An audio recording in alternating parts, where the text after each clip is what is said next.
Hi, I'm Dr. Jason Hageman. I am a sports medicine physician and a family medicine physician. In my family medicine specialty, I treat patients of all ages, from newborns all the way to the elderly, and every age in between. In sports medicine, I treat patients for their orthopedic issues and also for concussions. So I see a variety of ages for concussions, whether it's car accident related or sports related, and then for a lot of orthopedic issues. I don't do surgeries, but I do a lot of the non-operative care. As well as concussions is a huge part, and mostly we see those in our high school age group, but also in college or in the youth sports. And we try to treat them according to our evidence-based guidelines and get them back as quickly as possible to their respective sport or what they want to be doing, because a concussion can really impact someone, keep them from doing what they love, whether that's school or work or their sport. So today we're going to talk about arthritis issues and also orthopedic issues. Orthopedic issues can really impact people and how they function, especially in the workplace as well as at home.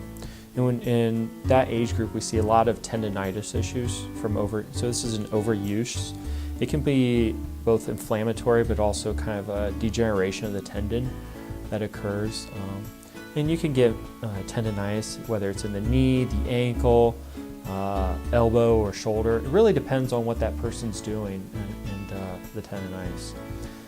Typically when I see a patient that I think has tendinitis, we're going to maybe x-ray them to just make sure nothing else is going on. And then we're going to help come up with a plan to get that patient back to doing their activity, whether it's a sport or whether it's work, as safely and as quickly as possible. And this can involve medication, therapy exercises, other modalities that we have available to us, stretches, sometimes bracing even. So that's really with tendinitis, those are the ways we're going to kind of treat it. And it's much easier to take care of if we see them sooner in the office versus them waiting months and months and then trying to deal with it. There's a lot of other issues that come up. You have knee pain. That can be common whether you're a runner or you're having problems with stairs, and that can be due to a variety of issues for knee pain. So the goal really is to figure out what's causing the pain and then develop that treatment program for that patient. And a lot of times when we're talking about conservative treatment, we're talking about rehab exercises. So that's stretching and strengthening the muscles around the hip and as well as the knee to help that patient get better.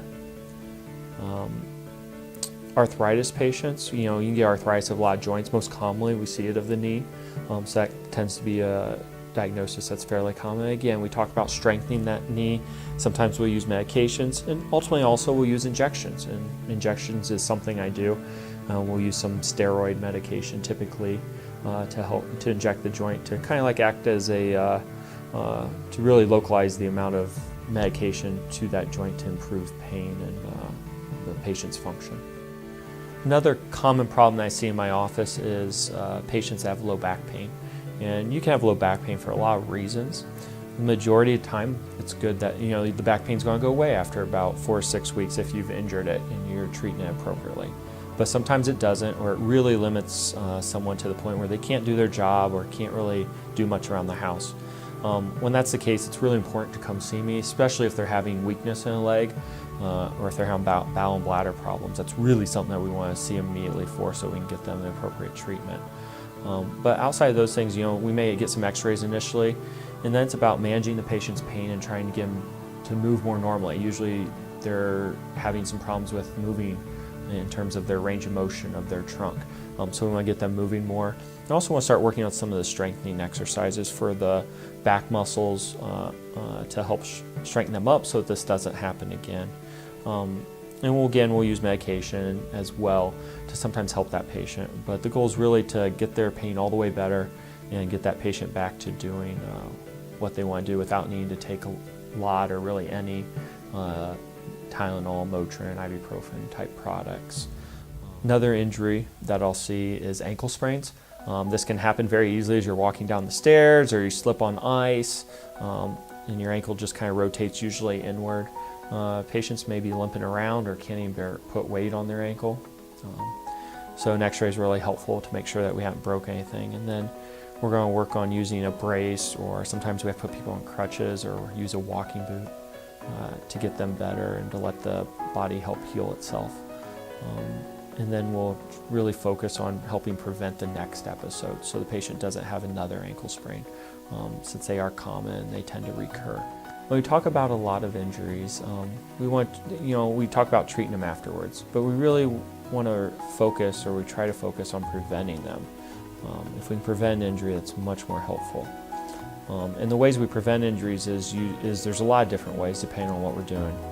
For instance, if we're lifting objects, we want to make sure we lift with our legs and not bend over and lift with our backs. We want to use, lift an appropriate amount of weight. So if something's really heavy, you get an extra person or two people to help lift, to help prevent those injuries. If we're going to try to carry something a long ways, maybe we want to put it on a cart or do something else so that we're not carrying it for that long distance and possibly overusing our backs or our arm muscles. So prevention's is really important, and we just want to make sure that we vary our routines a little bit every day, or we're doing different activities in such a way that we don't overuse any of those muscles. And the idea is to really strengthen up those muscles, especially when you start a new job. You can be really sore because you're not used to doing those activities for 8 hours a day or however long someone's working. So varying the activity and also just gradually working up and realizing a little soreness may happen, and that's fine. It's just, if it's persistent, it's keeping you up at night, then it could be a problem. Preventing injuries helps someone stay healthy, allows them to more time at home as well as at work, so they can be productive. And no one likes going to the doctor's office anyway, so that's a good thing overall if someone's not hurt.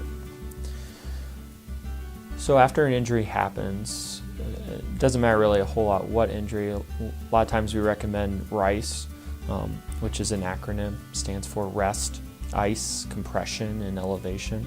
So if that's an ankle sprain, rest, you may stay off of it for a little while. You're gonna ice it. You may use an ACE wrap to compress it to help decrease the amount of swelling, and then also elevate it to help decrease the swelling as well. And we may take some medication like Tylenol or Motrin or ibuprofen to help with some of the pain and inflammation that happens. And then you kind of got to figure out that day or the next few days, is this something that's going to get better pretty quickly, or do I need to see someone to try to get this better and to help me out? And that's really an individualized decision. I'd say if you're unable to walk, you probably should be seeing someone. If you're limping around pretty good, or you can't really get your arm above your shoulders, those are things that you probably should go see someone for. Or if you're having persistent pain that keeps you up at night, probably a good idea to get checked out. So there are a lot of physicians that someone can see after they have an injury. Obviously, if you have a deformity or your bone's sticking out, then the appropriate place is to be in the ER. Outside of that, some injuries you'll need to see your occupational physician if it's a workplace injury. Some people may feel very comfortable starting with their family medicine physician or primary care doctor for these injuries, and some other things are maybe a little more complicated, or if it's possibly a surgical thing, you may want to come see an orthopedic surgeon.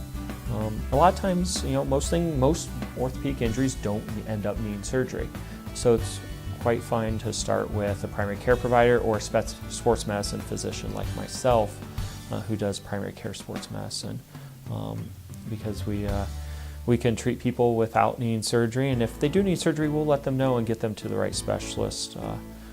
But again, most injuries don't end up needing surgery, so that we can treat them and get them back quickly to their activity and their work.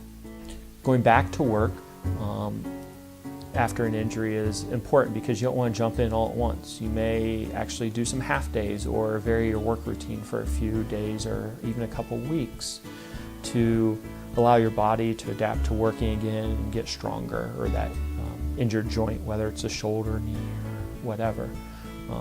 If you just jump all back into your normal activity every day, you're gonna have some aches and pains probably with that, and sometimes patients will have setbacks in their healing process. So taking the time to really just gradually increase their activities over a few days or a few weeks, depending on the injury, will really help them as they transition back to the workplace. So a lot of times in orthopedics and sports medicine, we use a lot of terminology that can be confusing, especially for patients. So we're just going to talk about a few of those terms. So a lot of times we hear people talk about sprains or strains. Well, sprain is an injury to a ligament. So that could be the MCL ligament, the ligament in the knee, or one of the ankle ligaments. So a ligament is a piece of tissue that connects bone to bone. So if you injure that ligament, that's a sprain. When people injure tendons or muscles, we talk about them having a strain. So the tendon is what connects a muscle to a bone. So that would be a strain if we injured the muscle or the tendon with that. Another common term I hear a lot is a lot of people get confused. The rotator cuff, which is in the shoulder, is very confusing for patients, and I hear a lot of different terms thrown around that sound similar, but it's the rotator cuff. It's a group of 4 muscles that make up parts of the shoulder. It helps keep your shoulder in place and move appropriately. And obviously it's a very common site of injury, whether it's a partial tear or a complete tear, which are types of strains to the tendons of those rotator cuff muscles. So shoulder injuries can cause rotator cuff injury, and that can be to one of those 4 muscles. And those are a partial tear or complete tear of some of those muscles. And that's what we mean when we talk about rotator cuff tears or injuries. You'll also hear about sometimes broken bones. That's the same thing as a fracture. And you can have a variety of different types of fractures, and that's not usually the most important for patients. But broken bones can mean very tiny piece of bone just pulled off, or it could be a major break that requires cast, surgery, etc. So that terms, fracture and broken bone can be used interchangeably.